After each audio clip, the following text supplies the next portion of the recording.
বিরোধীদের, কারণ যখনই গণতন্ত্র যখনই থাকবে না, যখন আপনি গণতন্ত্রকে নির্বাসনে দিবেন, তখনই তো সেখানে মৌলবাদ এবং মিলিটারি তন্ত্র এসে আপনার মাথায়, আপনার বুকে, আপনার পাঁজরে চেপে বসবে।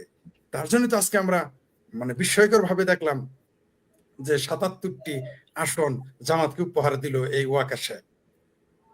মামুনুল হক এত ভোট কিভাবে পায়? আপনি দেখেন তারেক রহমানের সাথে যিনি প্রতিদ্বন্দ্বিতা করলেন, তার নামে এখনো আমি জানি না, সে কিভাবে একেবারে কাছাকাছি ভোট পায়? এটা কি সম্ভব? কিভাবে আরো যারা যারা পাশ করেছে আমরা জানি, যেখানে জামানত থাকে না এই জামাতের আমিরের, যাকে কেউ কেউ ইদানিং সাদা শকুন বলে, তার নিজের এলাকায় তার জামানত থাকে না, এখানে এত ভোট সে কিভাবে পায়? আমরা এগুলো বুঝি। তারপরে যে বললেন যে যে বিদেশ থেকে ভোট এনে দিয়েছে, ঠিক আছে, প্রবাসী ভোট যুক্ত করছে, এগুলো তো ডক্টর মঞ্জুরের খোদা আপনার এখানে আগেই বলেছিলেন, নির্বাচনের 15-20 দিন আগেই বলেছিলেন যে তারা জামাতারা এই একটা ইঞ্জিনিয়ারিং করবে, তারা বিদেশি ভোট এখানে, তিনি প্রথম বলেছিলেন বলে আমি যতগুলো টক শোতে দেখেছি উনি এই জিনিসটা খুব হাইলাইট করেছিলেন। কিন্তু এত এরকম করবে আমিও ভাবি নাই। তো বাংলাদেশে নির্বাচন একটা দরকার ছিল। এই নির্বাচন আমি পছন্দ করি না করি, এই নির্বাচন আমি মানি বা না মানি, কিন্তু যেমন গলায় ঘ্যাগ হইলে যেমন ঘ্যাগের অপারেশন করা অন্তত দরকার, সেই হিসেবেও বা একটা টিউমার হইলো কাঁধে, সেটা অপারেশন দরকার। কারণ এই মুহূর্তে একটা নির্বাচন প্রয়োজন ছিল। কারণ এই যেভাবে আমরা স্বাধীনতা বিরোধীদের আস্ফালন দেখেছি, খুবই বিপজ্জনক অবস্থানে আমরা ছিলাম। এখন সেটা একটা রাস্তা বের হলো অন্তত। কিন্তু যেটা আমাদের জন্য উদ্বেগের কারণ, যে এই ৭৭টি আসন তাদের দিয়ে দেওয়া হয়েছে, এটা আমরা চিন্তিত। সেই সাথে আবার আমার ভাবির পোলাদেরও 6টা দিয়ে দেওয়া হয়েছে, যারা নিজেরাই বলেছিল। এই ভাবির পোলা নিজেই বলেছিল, একজন ওই কি যেন নাম, আমার মনে নাই, আমার কুমিল্লার ছেলেটা, সে বলেছিল যে তোমরা তো মেম্বারই হইতে পারবে না। সে নিজেই বলেছে, আজকে তারা এমপি, সে নিজেও এমপি এবং আরো 6 জন এমপি হয়েছে। কিভাবে হয়েছে আমরা সেটা জানি। তবে আমি বারবার বলি, মোল্লা মিলিটারি কখনো গণতন্ত্রের বন্ধু না। যদি আওয়ামী লীগ গণতান্ত্রিক দল হয়ে থাকে, তাদের এটা মনে রাখতে হবে। বিএনপিও যদি গণতন্ত্রের বন্ধু হয়ে থাকে, যদিও বিএনপি প্রতিষ্ঠিত হয়েছে একজন সেনানায়ক দ্বারা, তারপরও আমি বলবো মোল্লাতন্ত্র এবং মিলিটারি তন্ত্র কখনো গণতন্ত্রের বন্ধু হয় না, হতে পারে না, পৃথিবীর ইতিহাসে নেই। আমরা এইবারও তা দেখেছি। জামাত কিভাবে ৭৭টি আসন পায়? এবং তারা এতদিন তারা বেহেস্তের লোভ দেখিয়েছে, দুজকের ডর দেখিয়েছে, তারপরে তো টাকার বস্তা নিয়ে নেমেছিল। তারপরে তারা সেনাবাহিনী তার সাথে ছিল, ওয়াকার সাহেব। আমি আগেই চ্যালেঞ্জ করেছিলাম, বাংলাদেশের মানুষ যত ঘটনাই ঘটুক, জামাতকে এই দেশে মেনে নিবে না, যুদ্ধ শুরু হয়ে যাবে। জামাতকে যদি আজকে বসাতো, তাহলে কালকে যদি এই 213টি আসন জামাতের নামে হইতো, তাহলে আজকে সকাল থেকে আপনারা যুদ্ধ দেখতেন বাংলাদেশে।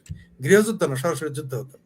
আর এই জামাত এই দেশের স্বাধীনতা মানে না, এটা নতুন করে বলার কিছু নেই। তবে আমি বলবো, যাই ঘটুক, বাংলাদেশের মানদণ্ড হওয়া উচিত মুক্তিযুদ্ধকে কেন্দ্র করে আমাদের রাজনীতি করতে হবে, এবং অবশ্যই আমাদের প্রায়োরিটি দিতে হবে গণতন্ত্রকে অগ্রাধিকার দিতে হবে।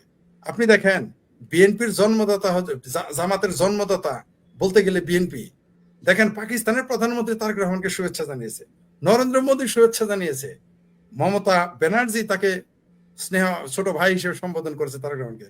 জামাত কিন্তু এখনো অভিনন্দন জানাই নাই, মানে 1 ঘন্টার মধ্যে জানাই নাই। আমি 1 ঘন্টার মধ্যে আগের খবর বলতেছি, আমি শুনি নাই। কেন জানালো না? কারণ তারা বড়ই বেজার হয়ে গেছে, কেন আরো আসন তারা পেল না। তারা যে একটা ফ্লো তুলে ফেলেছে, এই ক্ষমতায় চলে গেছে, তাদের বট বাহিনী এখন কোথায়? আমরা জানতাম এই জামাত সুষ্ঠু নির্বাচন হলে, মানে সুষ্ঠু নির্বাচন হলে, আওয়ামী লীগ যদি মাঠে নাও থাকতো, সর্বোচ্চ 20 থেকে 30টা আসন পেত, মানে আওয়ামী লীগ ইলেকশন না করলে। আর আওয়ামী লীগ যদি থাকতো, এরা 3টা থেকে 5টা আসন পেত, প্রশ্নই আসে না। জামাত কোনোদিনই এত আসন এই দেশে পাওয়ার কথা না। কিভাবে পেয়েছে আমরা সবাই বুঝি। তবে ওই যে বললাম যে নির্বাচন যেভাবে হয়েছে, বলার, তিনি দুঃখ প্রকাশ করে পোস্ট দিয়েছেন জামাতের। আর বলবেন, আর ওটা তো হবেই গায়ে বান্ধাতে, এরকম যেখানে মাইকে এসে একজন বললো যে সাইদি চান্দে দেখা গেছে, এরা মারামারি করে 57 জন মারা গিয়েছিল, পুলিশ, আপনার মনে আছে তো? তো এরকম একটা জায়গা। আর দেখবেন সীমান্ত এলাকাগুলোতেও জামাতের প্রভাব বেশি। দেখবেন এরা ভারতের সাথে চোরা কারবারি করে চলে। এরা ভারতের শাড়ি, চাল, ডাল, নুন, তেল, এরা দেখবেন শাড়ি, বিভিন্ন এমনকি ড্রাগ, এগুলো বিক্রি করে তারা চলবে ভারত থেকে এনে, আর ভারতও বেচবেও। তারাই দেখবেন ভারত বিরোধী হয়, সীমান্তবর্তী অঞ্চল দেখবেন ভারত বিরোধী হয়। এটা আমি নিজে দায়িত্ব নিয়ে বললাম, আমি ঘুরে ঘুরে দেখেছি এগুলো। এরা চলে ভারতের উপরে, কিন্তু ভারত বিরোধী হবে। সেটা যাই হোক, নির্বাচন হওয়ার কথা ছিল, হয়েছে। কিন্তু আমার মনে হয় এই যে হ্যাঁ ভোট জয়যুক্ত হওয়ার কারণে, যদিও আমরা দেখেছি যে খুব বেশি ব্যবধানে যুক্ত, বেশিরভাগ মানুষ তো ভোটই দিতে পারে নাই। আর এই হ্যাঁ ভোটে এই এই যে 28 দফা কি লেখা আছে মানুষ তো জানেই না, যারা ভোট দিয়েছে। যাই হোক, নির্বাচন হয়ে গেছে। আমরা অপেক্ষা করতেছি যে বিএনপি তার মন্ত্রিসভা কিভাবে গঠন করে এবং তার সাথে দেশের মধ্যে গণতন্ত্রের জন্য তারা কি করে, তারা বাক স্বাধীনতার জন্য কি করে, তারা মুক্তিযুদ্ধের জন্য কি করে এবং বিশ্বের সাথে তাদের কি সম্পর্ক হয়, তারপর আমরা অনুধাবন করতে পারবো যে নির্বাচন আসলে কি ফলাফল বই। এখানে বিএনপি, আওয়ামী লীগ, জাতীয় পার্টি বা অন্যান্য বাম দল সবার গলায় দড়ি দিয়ে আত্মহত্যা করা উচিত। যাই হোক, সেটা অন্য বিষয়। মূল প্যানিক ভট্ট বহু চেষ্টা করছে। এরা এমন একটা পরিস্থিতি ক্রিয়েট করেছিল, জামাত কালকে ক্ষমতায় আসে। অতনালিয়া দেশের আজকে সকাল থেকে যুদ্ধ শুরু হয়ে যেত। জামাতকে যদি না, ওই যে যেটা আমাদের মঞ্জুরের খোদা ডক্টর সাহেব বললেন, আসলে প্রথমে প্ল্যান হয়েছিল যে বিএনপি কে ফেল করিয়ে ওই জামাতের সাথে অন্যান্য জোট করে ক্ষমতায় আনবে। আমি তো বলেছিলাম যুদ্ধ হয়ে যাইতো এই দেশে, আজকে রক্তের গঙ্গা বয়ে যাইতো, গঙ্গা না রক্তের যমুনা সব বয়ে যাইতো আজকে। এত সস্তা এই বাংলাদেশের ৭৭টি যে আসন পেয়েছে, এগুলো তো জালিয়াতি করা। আরো বলি আপনাকে, মির্জা ফখরুল সাহেবকে ফেল করানোর কথা ছিল, তারপরে বিএনপির বীর মুক্তিযোদ্ধা ফজলুর রহমানকে ফেল করানোর কথা ছিল, তারপরে হাবিবুর রহমান হাইপেকে তো ফেল করাইছে, তারপর আপনার আরে মির্জা আব্বাসকে ফেল করানোর প্ল্যান ছিল। আপনার চ্যানেলে তো এগুলো বলেছি। আরো কয়েকজন ছিল, তাদেরকে ফেল করানোর মতো মাস্টার প্ল্যান তারা করে রেখেছিল, কিন্তু তারা পারে নাই, তারা চেষ্টা করতে কম করে নাই।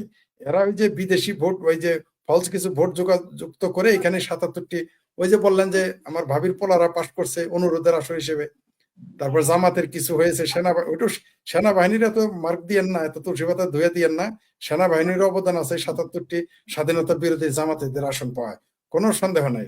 জামাত যেমন কিছু কিছু ক্ষেত্রে আপনাদের সহযোগিতা করেছে, ছিল আর কি, ইঞ্জিনিয়ারিং ছিল, আর ওদের প্ল্যান ছিল বলে বুকের পাটা এত ছিল, ওভার কনফিডেন্ট ছিল। ওভার কনফিডেন্ট নইলে এটা কি করে সম্ভব? এত বড় বড় লম্বা লম্বা কথা বলে, যেটা মঞ্জুরের কথা ভাই বললেন যে যেখানে আমরা বললামই তো যে এটা বিএনপি কে নিশ্চিহ্ন করে দিবেন, মানে বিএনপি কে আওয়ামী লীগ নিশ্চিহ্ন করতে পারে নাই, বিএনপি কে এরশাদ নিশ্চিহ্ন করতে চাইছিল, পারে নাই, পারছে? আমি তো বলতাম কোনোদিন কোনো দল নিশ্চিহ্ন করা যায় না, আওয়ামী লীগকে নিশ্চিহ্ন করা প্রশ্নই আসে না, আপনি দল নিশ্চিহ্ন করতে পারবেন না।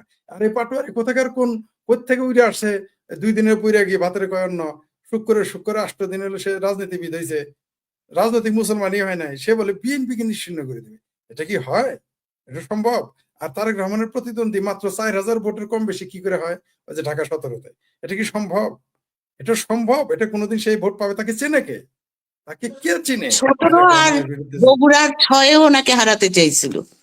হ্যাঁ, ঢাকাতে তো এটা প্রধানমন্ত্রী হতে দিবে না। হ্যাঁ, বগুড়ার কথা আমি জানি না, কিন্তু 17তে হারাবে এটা আমি আগেও জেনেছিলাম। এখন সেই জন্য তো সে বলে ফেলতে পারে যে আর্মিরা তার নাকি পা চাটে, আর্মিরা নাকি তার জুতা মুছে। আচ্ছা, এটা কি কোনো কথা যে সেনাবাহিনী জামাতিদের পা ধরে পড়ে থাকে? এই শব্দ কোন দুঃসাহস এসে এই শব্দটা চয়ন করে? কারণ হলো যে তাকে গ্রিন সিগন্যাল দেওয়া হচ্ছিল যে তারা ক্ষমতায় চলে যাচ্ছে, সেই জন্য তো সে বলেছিল যে জামাতকে কোনো, বিএনপি কে কোনো রাস্তাই দিবে না, কোনো আসনই দিবে না।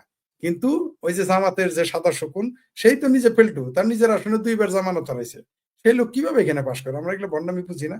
যাই হোক, যেটা বললাম, পিনাকি ভট্টর আজকে থেকে ভি ব্যবসা বন্ধ, এটাই হলো সবচেয়ে দুঃখের কথা।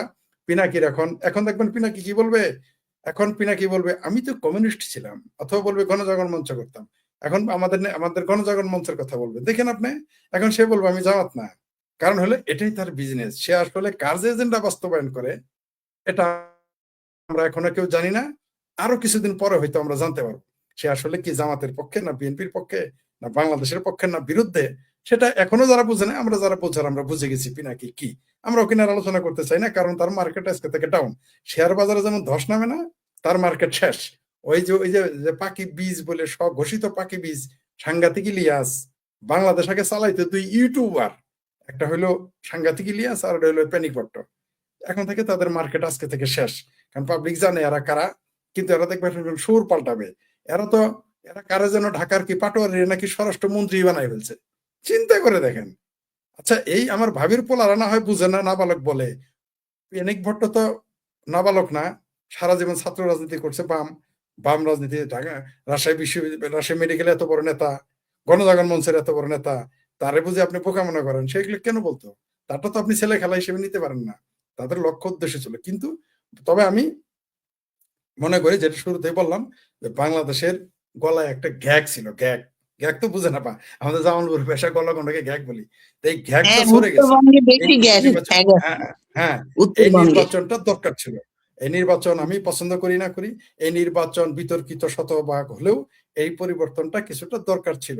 এখন একটা একটা রাস্তা তৈরি হয়েছে, উত্তরণের একটা পথ সৃষ্টি হয়েছে। সেটা কত দূর আমরা যেতে পারবো তা আমরা কেউ জানি না। সেটা সরকার গঠনের পরে আমরা বলতে পারবো। আপনারা যখন সরকার গঠন কি পিনাকি অলরেডি বলে ফেলেছে, ওই যে দেখেন অলরেডি নাকি বলে ফেলছে।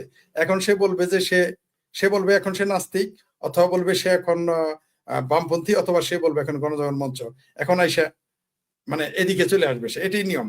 কারণ হইলো যে ভাইস্তে যখন মোটামুটি পাবলিকের পিটায় তখন ভাইস্তা আমার, আমি চাচা, কিন্তু যখন ভাইস্তা যখন দাঁড়াবে হাতে মায়ের খাবে তখন বলবো আমি তোর চিনি না। তো পিনাকিরা এখন তাই করবে, ইলিয়াসরা এখন তাই করবে।